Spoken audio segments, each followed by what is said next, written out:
Само еден надпревар се одигра синоќа во полуфиналето од плеофот во македонската кошарка. Во Гевгелија тимот на Кожов изравни на 1:1 во победи во дуелот со Работнички. Кошаркарите на домашниот тим остварија убедлива победа од 87-51, покажувајќи дека имаат намера да го повторат успехот од минатата година кога играа во големото финале. Работнички немаше свој ден, па така рехабилитацијата од овој тежок пораз, кошаркарите од Градски парк ќе ја бараат пред домашните навивачи откако на сребата во Гевгелија едноставно не успеа да ги поврзат сопствените редови. Вториот дуел помеѓу МЗД Скопје и Илирија беше одложен, а истиот треба да се одигра утре. Решавачкиот трет надпревар помеѓу Кожов и Работнички ќе се игра в петок во Скопје, а победникот ќе обезбеди пласман во финалето на првенството.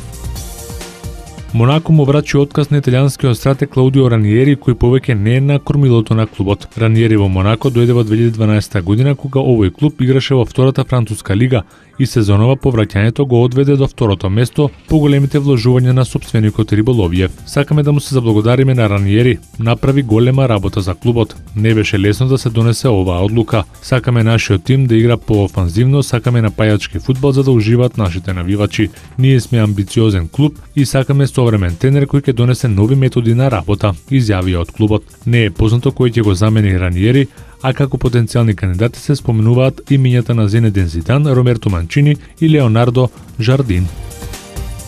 Кошаркарите на Мајами Хит изравнија на 1:1 во финалето на источната конференција против Индијана. Хит направи брейк со победата на гости кај Песерси со 87-83. Дуото Джеймс Вейт комбинирано постигна 45 поени, 12 скока и 11 асистенции. Леброн заврши со 22 коша, 7 скока и 6 асистенции, а Вейт со 23 поени и по 5 скока и асистенции. На спротивната страна, Лен Стивенсон даде 25 поени, 7 асистенции и 6 скока. Пол Џорџ уфрли само 14 коша. Серијата сега се сели во Мајами, каде ќе се одиграат наредните две средби. Вечер во Сан Антонио, Оклахома, исто така го играат вториот надпревар од западното финале, каде Спарси водат со 1:0 во победи.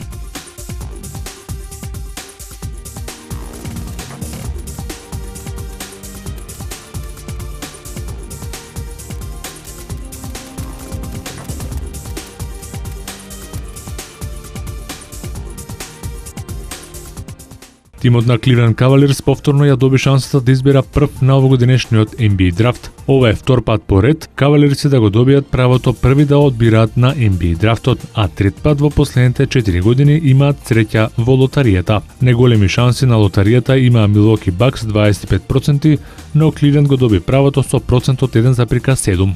Затоа Бакси ќе избираат втори, зад нив се Филаделфија, а потоа Орландо, Јута, Бостон и Лейкерси. Сакраменто ќе одбира од 8-та позиција, а Шарлот Хорнетс ќе има шанса да го одбере 9-тиот пик. Филаделфија и Орландо добија две можности од претходните трансакции и ги добија 10-тиот и 12-тиот пик, а последните два избора од лотаријата им припадна на Минесота и Феникс. Уште еднаш се покажа дека тимот кој има најмногу шанси за прв избор ретко успева да го добие. Во последните 20 години тој им појде одрага само на Филаделфија во 96-та година при изборот на Ален Ајверсон, на Кливленд во 2003 година кога го избра Леброн Џеймс и на Орландо Меджик во 2004 година кога пристигна Двајт Хауард. Кошаркарскиот клуб Академија Баскет по традиционален 17-ти пат од 13 до 19 јуни го организира Кошаркарскиот камп Охрид 2014 во соработка со МТМ телевизија. И оваа година ви нудиме многу забава, дружење, тренинзи, надпревари и награди од нашите пријатели, како и специјални гости од светот на кошарката кои ќе бидат наши промотори на Кошаркарскиот камп Охрид 2014. Планирани се и посети на знаменитостите кои имаат посебна важност и се карактеристики на градот Охрид. На Кошаркарскиот камп Охрид 2014 ќе се тренира по најмодерни кошаркарски методи, предводени од професионални дипломирани кошаркарски тренери. Дојдете да се дружиме, забавуваме, надпреваруваме, наградуваме и да уживаме во убавините на Охридското езеро и градот Охрид, кој е заштитен град од УНЕСКО. Стани ти дел од Кошаркарската академија и пријави се на летниот кошаркарски камп Охрид 2014. Пријавувањето се врши на телефонските броеви 078 211 279, 078 393 657, 2521 003 или на имейл адресата academiabasket@yahoo.com. Ве очекуваме.